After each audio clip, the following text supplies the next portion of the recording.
है दोस्तों, मैंने आप लोगों को बताया है रीट के अंदर सेकंड लैंग्वेज संस्कृत लेने के बारे में।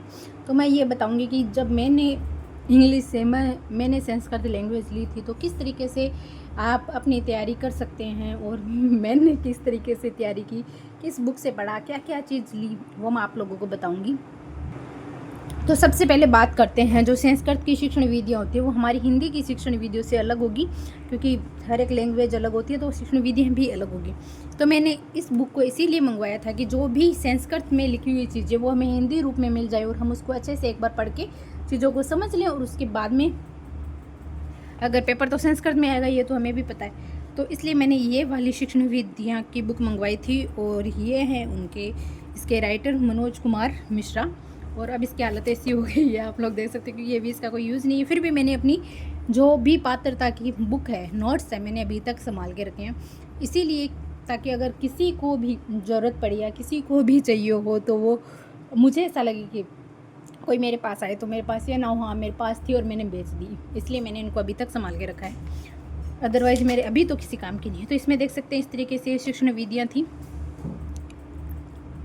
नंबर 1 से आगे तक, और ये व्याकरण है। और इसमें लिख तो सबका रखा है, जैसे हिंदी है, संस्कृत है और सामाजिक अध्ययन, पर मैंने वही पढ़ा है जो सिर्फ संस्कृत के लिए थी, अदरवाइज़ मैंने इसको नहीं पढ़ा है।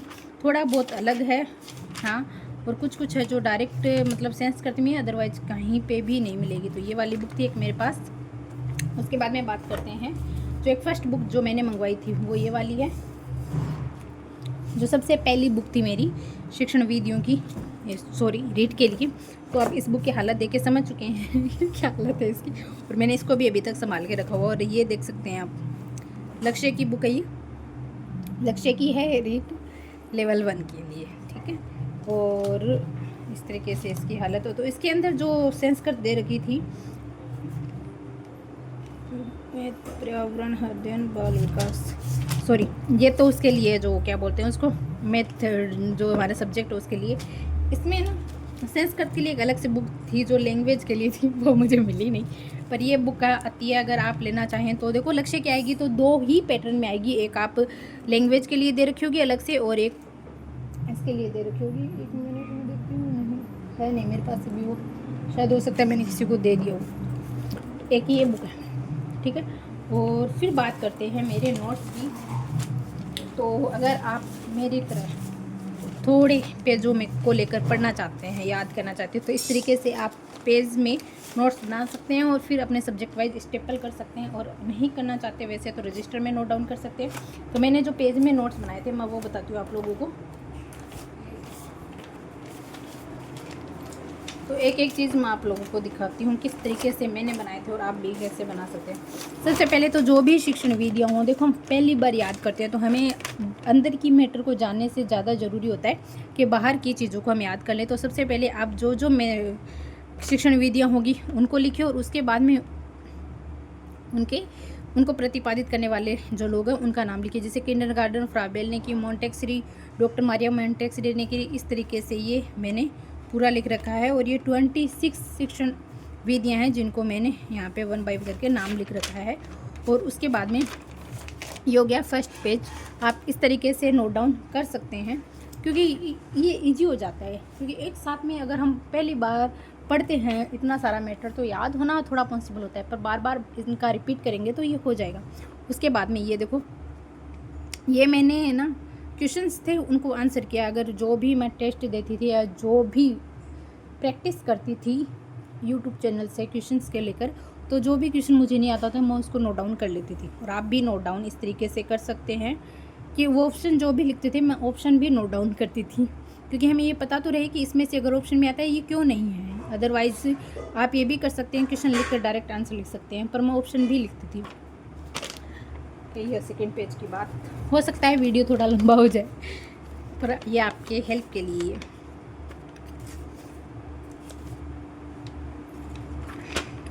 ये मैंने शिक्षण विधियाँ लिखी हैं यहाँ पे, जो मैंने ये बुक मंगवाई थी। उसके बाद मैंने सोचा क्यों ना नोट करके किया जाए, फिर मैंने सोचा नहीं बुक से ही पढ़ लेते हैं बार बार रिपीट करने के लिए।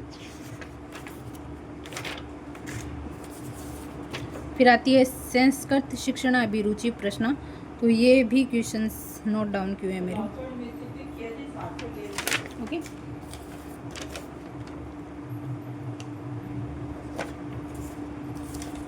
सबसे इम्पोर्टेंट जो चीज़ सेंस करती है, ये जो मैंने लिखी है समय लेखांकन और संख्या ज्ञानम, ये मैंने जो बच्चों की बुक आती है 7th क्लास 8th क्लास, उससे मैंने अपने फ़ोन में PDF डाउनलोड की और PDF को डाउनलोड करने के बाद में मैंने इसको नोट डाउन किया है, क्योंकि मैंने टीचर से ज़रूर पढ़ा ऑनलाइन पर वो भी समझ में आया मेरे को, पर फिर मुझे ऐसा लगा कि क्वेश्चन किस प्रकार से आएंगे, और वही है कि बच्चों की बुक से सीधा क्वेश्चन उठाते हैं और वो थोड़ा इजी वे में भी वहाँ नोट डाउन किया हुआ रहता है। इसीलिए मैंने ये जो बुक है स्कूल की, उनमें से PDF, अगर आपके पास बुक अवेलेबल है तो वो बहुत ही अच्छी बात है, आप वहाँ से नोट डाउन कर सकते हैं। और बुक अवेलेबल नहीं है, जैसे मेरे पास बुक अवेलेबल नहीं थी तो मैंने डायरेक्ट PDF ही डाउनलोड कर ली, वो आपको मिल जाएगी PDF। आप गूगल पे नोट डाउन करोगे ना कि RBSE 7th क्लास की बुक की PDF, तो वो आ जाएगी जिस भी सब्जेक्ट की चाहते हो।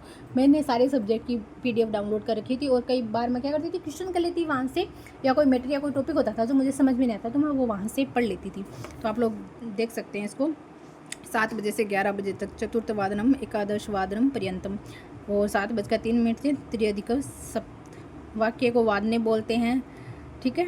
और 3.5 घंटे यानी शार्द त्रिघटात्मक, 4 बजे चतुर्थवादन, इस तरीके से ये पूरा लिखा हुआ है।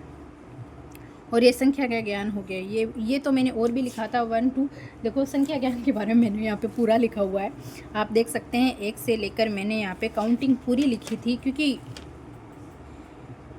इस तरीके से काउंटिंग भी आपको पूरी लिखनी पड़ेगी, तो वो काउंटिंग मैंने लिखी। उसके बाद में ये जो क्वेश्चन थे उसी को मैंने नोट डाउन किया वापस, और कुछ चीज़ें इसमें जो नहीं थी बुक में, जैसे होता है ना 6th क्लास में इतने मैटर होता है, 7th में थोड़ा और ज़्यादा बढ़ा के दे दिया जाता है, उस प्रकार से।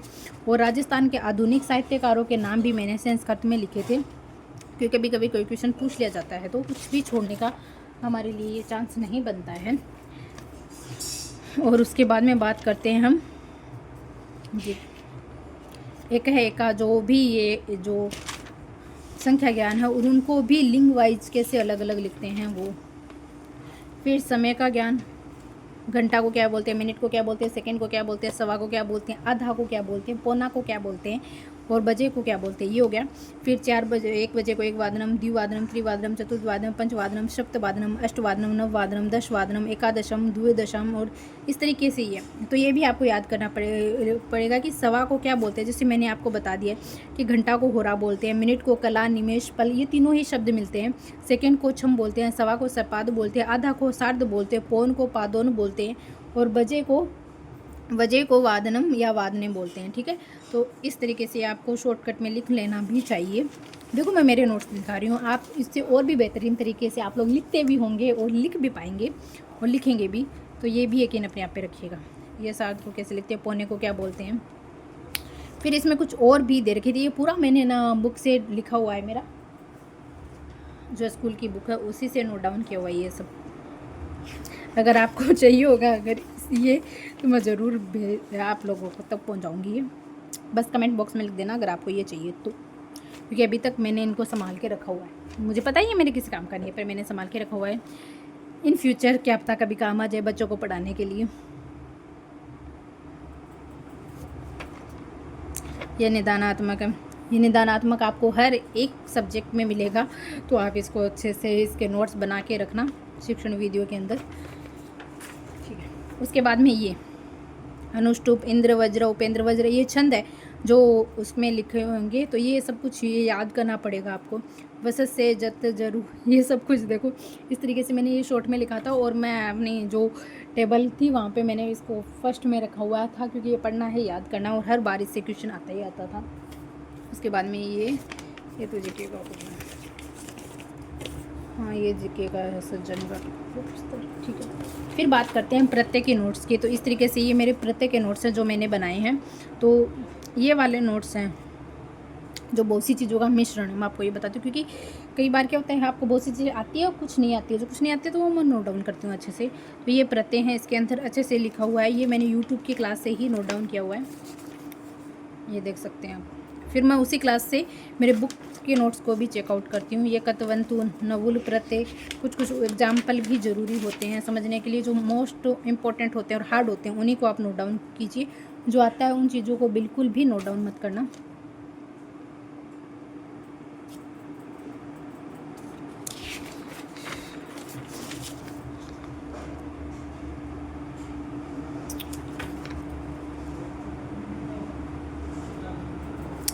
ये लय प्रत्यय तक हो गया। अब इसमें ना प्रत्यय में कुछ प्रत्यय ऐसे होंगे जो सेम सेम होंगे, तो आप उनका ज़रूर ध्यान रखना। जैसे कि ये प्रत्यय आता है, हणयंत में भी आएगा, कयप में भी आएगा। इसमें ये किस लिए आएगा, रिकारांत प्लस हलंत के लिए आएगा। इसमें जो आएगा वो कित प्रत्यय आएगा। इस तरीके से ना कुछ कुछ प्रत्यय होंगे जो आपको एक जैसे ही लगेंगे, तो थोड़ा उन पे ध्यान देना। लेय प्रत्यय में ये शेष रहता है, और जो ये णयंत प्रत्यय होता है इसमें यह शेष रहता है, कैप में यह शेष रहता है, तो ये थोड़ा सा ध्यान रखना। और ये जो मतुप आता है तो इसमें भी ये मत वत रहता है, तो वत मान ये जो इसके आगे ये आएगा। तो इस तरीके से थोड़े से जो मैंने ध्यान दिया था, क्योंकि फर्स्ट टाइम मैं ही संस्कृत पढ़ रही थी इतने दिनों के बाद, 10th क्लास के बाद में पढ़ती हूँ, तो काफ़ी टाइम चला जाता है हमारा, और वो याद भी नहीं रहता है। हाँ, पढ़ती ये एक ज़रूर याद रहता है संस्कृत में, और कुछ याद रहे ना रहे, बस यही एक चीज़ थी जो मुझे याद थी और जो मुझे मोटिवेट कर रही थी कि तुझे आज इतने सालों के बाद में भी ये याद है तो तुझे संस्कृत याद हो जाएगी। इसलिए मैं खुद को मोटिवेट करती थी और फिर वापस पढ़ने लगती थी। तो देखो इसमें ये मैंने, अब देखो इस तरीके से आप नोट डाउन कर सकते हैं। सानच में हलंत नहीं आएगा, कत्वतु में हलंत आएगा, और फिर वान वत्ववती आएगा। इस तरीके से ये देखिए आप, फिर इसको इस तरीके से पहले आप ये नोट डाउन कर सकते हैं, फिर वो नोट डाउन कर सकते हैं। आप पहले वो कर लीजिए या कर लीजिए, इन दोनों में से आप जो भी चाहें वो पहले चुन सकते हैं। जब भी आप प्रत्येक टॉपिक को पढ़ रहे हो तो आप कर सकते हैं इसे पहचान, प्रत्यय और उदाहरण एक एक लिख लीजिए, और आप इसको बार बार देखेंगे तो आपको इनमें परिवर्तन जो भी है, अंतर जितना भी है, वो सब कुछ पता चलेगा।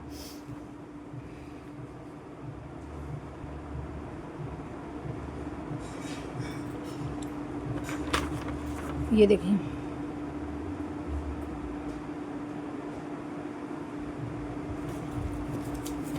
फिर संस्कृत के विशेषण की बात करते हैं। तो जैसे हमारी हिंदी में विशेषण है तो कुछ वैसे ही, पर कुछ कुछ अगर डिफरेंट लगे या थोड़ा सा संस्कृत की लैंग्वेज में लिखना हो तो आप इस तरीके से ले, अलप जलम वो चावल को भी कुछ और बोलते हैं, तो वो भी है।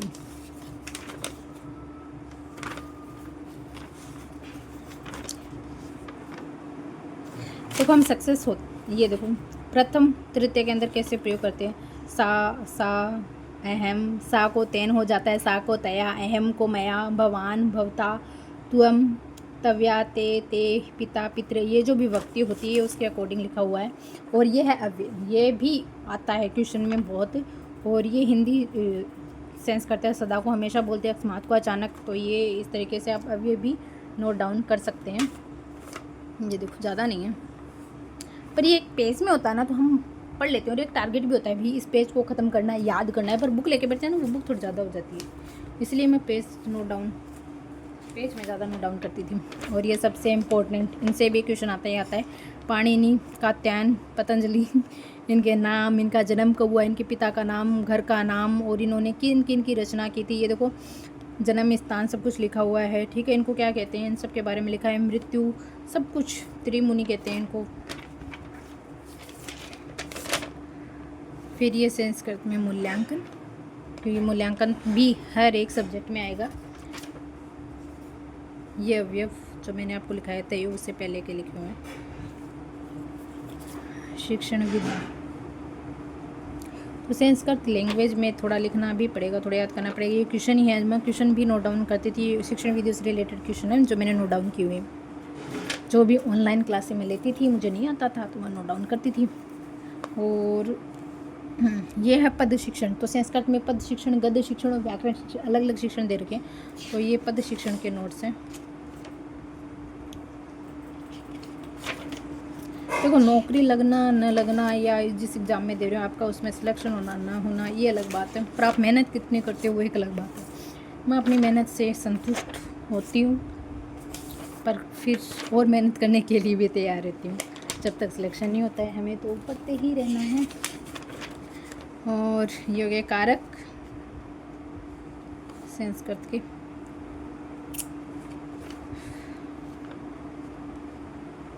इसके और भी पेजेस हैं, अभी मुझे एक ही मिला है। तो ये भी याद करना होगा सब कुछ, ये चीज़ें आपको रटनी होगी, पूरी की पूरी याद होनी चाहिए। बीते समय अनिक्षाह प्रतियोगी अपी, ये सब कुछ याद होने चाहिए। आप क्वेश्चन देखेंगे ना, बहुत इजी क्वेश्चन आते हैं संस्कृत में, इतना हार्ड नहीं है। PYQ अगर आप चेकआउट करोगे पीछे के तो ये अनुवाद शिक्षण,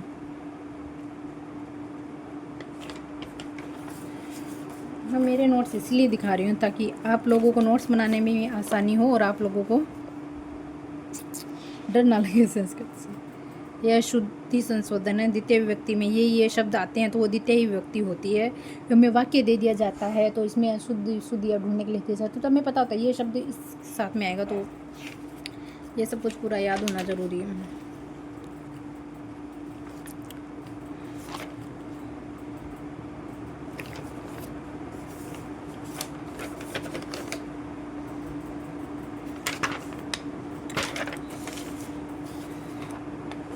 तत्पुरुष, तृतीय विभक्ति, चतुर्थी विभक्ति। ये देखो इस तरीके से हिंदी का भी साथ में चाहिए होगा। पचती पकाता है, लिखती लिखता है, हंसती हंसता है, करोती करता है, पचायत यानी पकवाता है, लेखियत यानी लिखवाता है, हास्यत यानी हंसवाता है, कार्यत यानी करवाता है। ठीक है, और ये इस तरीके से हो गया, ये हो गया। उसके बाद सत्यम वद धर्म च, ये जो मुझे याद नहीं आ रहा है क्या बोलते थे, ये मतलब ये बहुत ज़्यादा, आप जितनी याद करो उतना कम। एग्जाम में कौन सी आ जाए आपको भी पता नहीं चलेगा, फिर भी आपको याद करनी ही पड़ेगी। तो ये आपको ना बच्चों की क्लास से, जो बच्चे स्कूल के बच्चे उनकी किताबों से लिखोगे तो वो ज़्यादा अच्छा रहेगा, क्योंकि कई बार एग्जामिनर वहीं से उठा लेता है। मुझे याद नहीं आ रहा है इनको बोलते क्या है। ये देखो कुछ कुछ की मैंने हिंदी भी की थी। एक चंद्रमा अंधेरों को भगा देता है, हजारों तारों से बेहतर है। एक गुणी पुत्र 100 मूर्ख पुत्र से अच्छे हैं। वर में क्यों गुणी पुत्रो न च मूर्ख सतायन्ति। आलस्य कुतो विद्या विदस्य कुतो धनम, अधनस्य कुतो मित्रम, अमित्रस्य कुतो सुखम। तो इस तरीके जो भी नहीं आता है हिंदी लिख लो उसकी बस। सत्यम वदम धर्म च, सत्य बोलो और धर्म संबंध आचरण करो। वद वाक्यम शुभ सदा, हमेशा कल्याणकारी वाक्य बोलना चाहिए। सत्य से परम धन नहीं है, नहीं सत्यात पर धर्म। देखो, और नोट डाउन आप जितना करोगे, प्रैक्टिस जितनी भी करोगे, इन चीज़ों को जितना याद करोगे उतना ही अच्छा होगा। ये संस्कृत से रिलेटेड ही है। वैदिक भेद बताए गए हैं। गद्य का भी वैदिक लौकिक समास के आधार पर और दंडी के आधार पर। संस्कृत सत्यम की त्रियम, ये डॉक्टर ब्राउन महोदय हो गया। ये शिक्षण विधि हैं, स्टार्ट हो जाती है यहाँ पर संस्कृत। देखो अब आप लोग ये देख सकते हैं मैंने कितने छोटे पेज पर भी नोट डाउन किया है। मैं ये नहीं देखती पेज छोटा है, लंबा है, बड़ा है, चौड़ा है, नहीं। मुझे अगर छोटे से में थोड़ी सी चीज़ इंपॉर्टेंट है तो मैं छोटे में भी लिख के उसको लेके याद कर लेती हूँ, क्योंकि वो 15 मिनट का खेल होता है, हमारा हो जाता है। अब छंद हो गया, ये छंद को भी ये देखो, ये सब कुछ आपको याद करना पड़ेगा। ये निशान वगैरह सब कुछ, छंद भी बहुत ईजी है। पूरी संस्कृति मुझे बहुत ईजी लगी।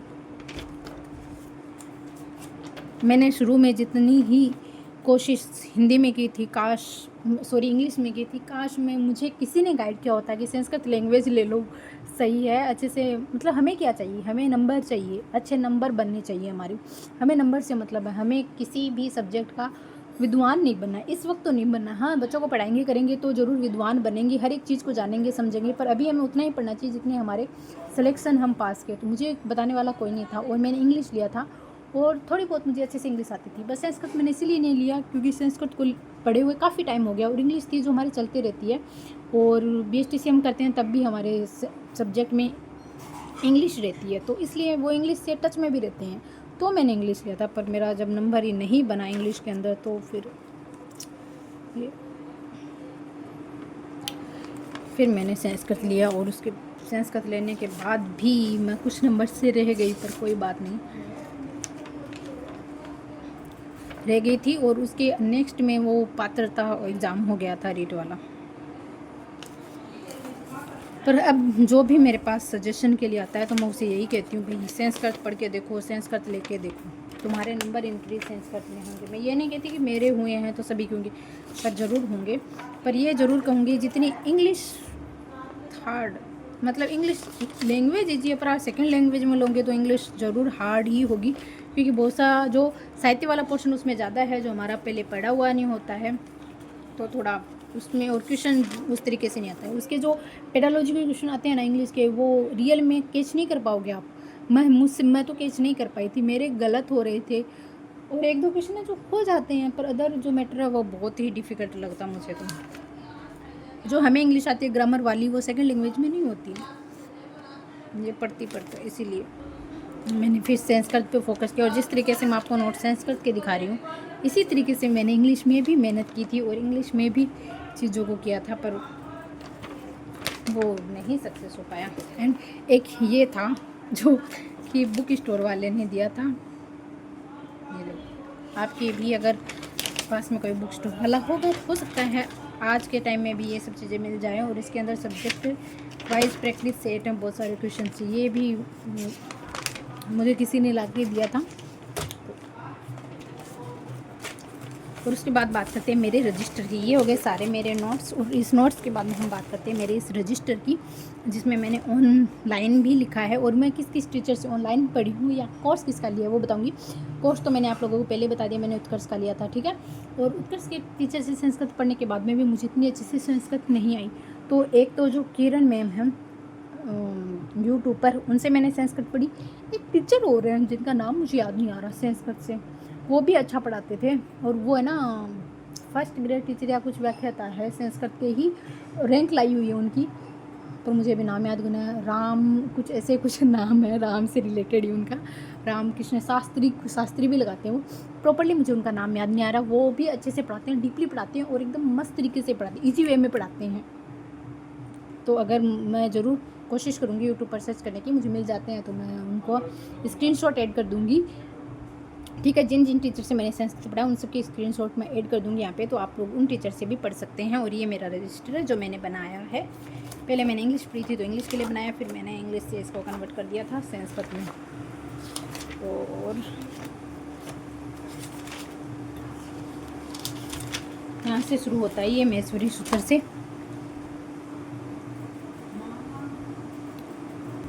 ओके, महेश्वरी सूत्र से ये शुरू होता है मेरा रजिस्टर।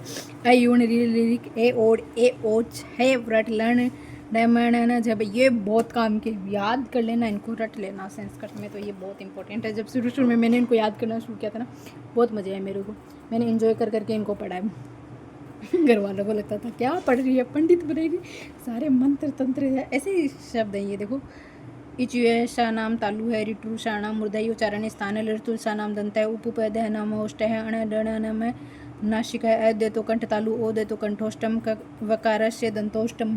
तो ये उच्चारण स्थान है जो हिंदी में हम उस तरीके से याद करते हैं और संस्कृत में ऐसे हैं। फिर उसके बाद आता है संस्कृत के समास जो मैंने नोट डाउन किए थे, और समास में भी कुछ कुछ डिफरेंस मिलेंगे पर ज़्यादातर सेम ही है। ये देखिए, अगर अच्छे से नहीं दिख रहा तो मैं इसे दिखा देती हूँ। आज से 5 बजे भ्रष्ट पबजी से मुक्त। ये कुछ कुछ शॉर्टकट ट्रिक्स भी मैंने बनाई थी।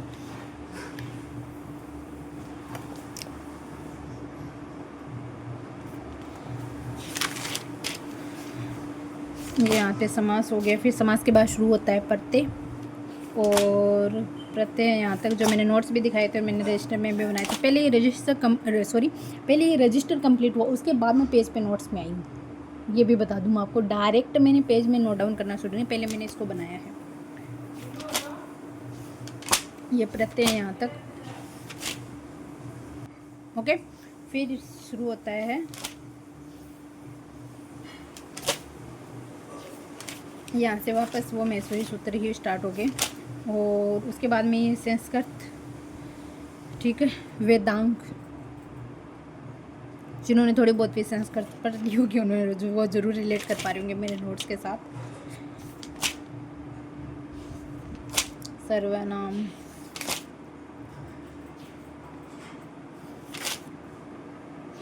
संधि,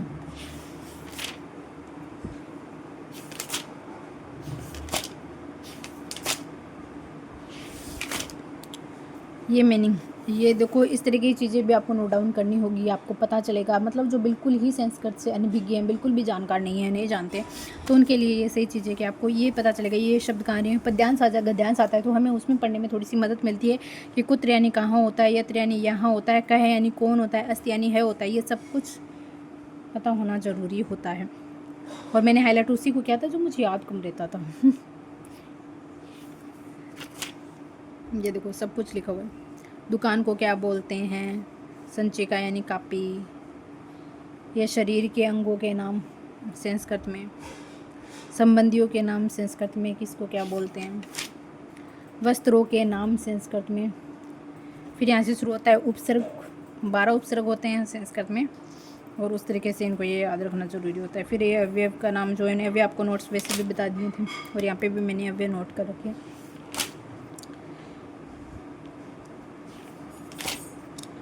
अव्यय और उपसर्ग में अंतर। फिर धातु के प्रकार, लट लकार, लिंग लकार, लोट लकार, विधिलिंग लकार, ये लकार आ जाते हैं।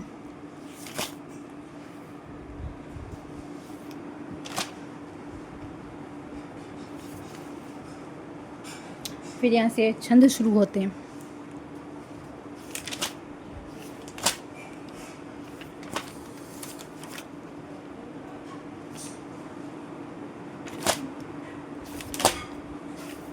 कारक चलते हैं, ये वाच्य,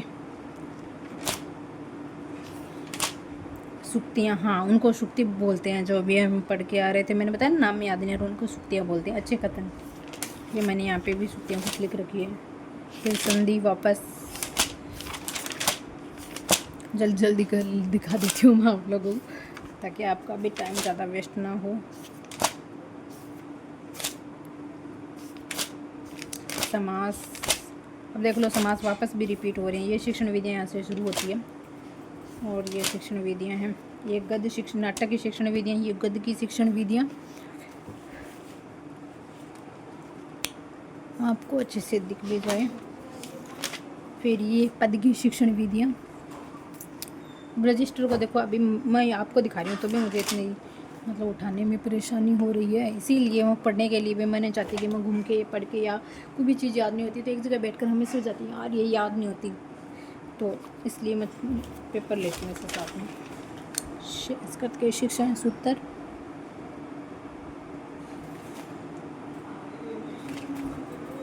मूल्यांकन, व्याकरण के बाद में ये शुरू हो जाता है। फिर संस्कृत भाषा शिक्षण विधि, वार्तालाप, प्रत्यक्ष विधि, क्रिया, प्रकार, ये समास देखो वापस आ रहे हैं अलग अलग टीचर से। नपुंसक लिंग, शिक्षण विधियाँ वापस आ गई। अब आप लोग देख सकते हैं शिक्षण विधियाँ भी वापस। ये पूरा मेरा संस्कृत का रजिस्टर जो भरा हुआ है यहाँ तक। फिर ये वापस आते हैं संस्कृत व्याकरण, ये मेरे ज़्यादा बड़े हैं, ये यहाँ से मुझे ज़्यादातर चीज़ें मैंने अच्छे से समझने की कोशिश की थी।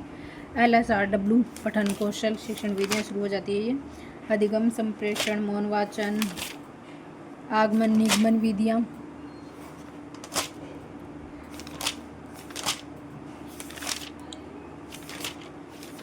ये वापस संधि, क्योंकि संधि को जितना आप खुद प्रैक्टिस करते हैं उतनी ही वो ज़्यादा आपको अच्छे से आने लगती है और देखने से संधि कभी नहीं आती है। और ये पूरा रजिस्टर मेरा भर चुका है इसी संस्कृत से।